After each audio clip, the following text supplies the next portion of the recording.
Storm Tracker 9 weather with Chief Meteorologist Justin Stapleton. Lots of green starting to fill in on the Storm Tracker 9 live radar sweep. This is going to turn into a very wet night tonight. Steady rain expected overnight, high winds as well. And we got a lot coming in the next 24 hours. So let's go out to the Storm Tracker. I'll jump on the wall and show you what we've got. Kind of break everything down over the next 36. So here's what we've got right now. Warm front just starting to get a little closer to the coast. And again, remember, warm fronts bring more steady rain, whereas cold fronts bring the more heavier pockets of rain. And so this is good, what I like to call good sleeping rain coming in the next 6 to 7 hours here. That real good steady rain, but that also means that you can really pile a lot of it up over the next 6 to 7 hours, which is exactly what we'll do too. We've got all sorts of river gauges that we're watching here. And in fact, across the Willamette at Corvallis and then down towards Harrisburg, both of those, I have all of the shading here in yellow, means they're close to their flood stage. The Marys at Philomath is one we're watching, and also the Sayussel out towards Mapleton. The Coquille about 2.5 feet above its flood stage and likely not going to dip down below that at least for the next, I'd say, 24 hours or so. So flood watches are out pretty much for the entire western Oregon landscape. That includes the coast range, Cascade foothills, and certainly here in the valley. Sharp rises on the rivers through Wednesday, where we could be looking at anywhere from 1 to 3 inches. And again, this is all talking about the next 36 to 48 hours mainly. Then 3 to 6 inches along the coast and into the coastal foothills and the coast range as well. So all of those will start to flood back into the main channels here.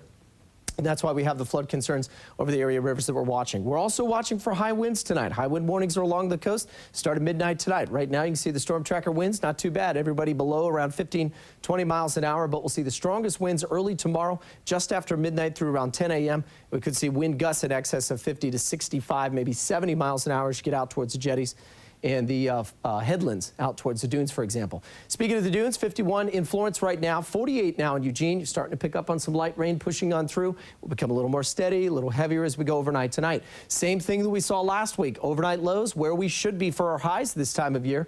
And we were at 56 today, and overnight lows likely only going to be dipping down a few degrees into the upper 50s, or upper 40s, excuse me, and low 50s overnight tonight. So the winds pick up, the rain starts to pick up as well. It's all courtesy of this very warm and juicy system coming in from the tropics. Now, as we get later on in the week, we've got another area of low pressure. It's got all the cold air bottled up in the Gulf of Alaska. That will shift southward as well. So we're not done just yet. Once this moves through overnight in towards Tuesday afternoon's forecast, we'll see more hits coming later on this week. But this will be the strongest one over the next 4 to 5 days. Lots of snow above 5,000 feet as well, as snow lines will start to come down going into Wednesday and Thursday. Wednesday, we get a bit of a break from the rain, but we've got more systems coming in Thursday, Friday. And unfortunately, even though we have a ridge of high pressure building just offshore, it does mean that it's going to be far enough away that unfortunately we're going to get the systems kind of sliding in towards the northwest here. Now, if that shifts eastward, we may dry out some for the weekend. So we'll kind of keep watch on that for our forecast. But otherwise,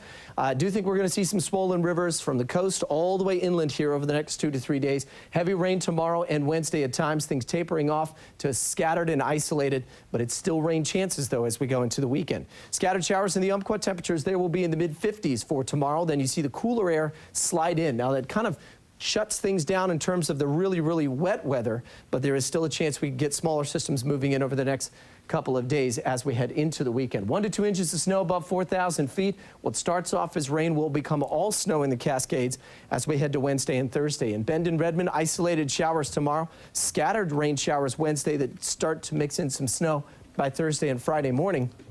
And then finally here in the valley, rainy and windy tomorrow. Temperatures in the low to mid 50s. We'll be looking at a cool down, but also still keeping the wet weather around for Thursday and Friday's forecast. And in fact, as we get to the weekend, guys, if we do happen to start to dry out, we could see afternoon highs Saturday and Sunday struggling to get to 40 degrees. Wow. Yeah, and that means the snow lines are likely going to drop down into the foothills. Could get a nice little dusting on some of the 2,000 to 3,000 foot ranges around town here. Yeah, but what does that mean if that starts to melt off and the rivers are already so full? Exactly. All right, thanks, Justin. Yep.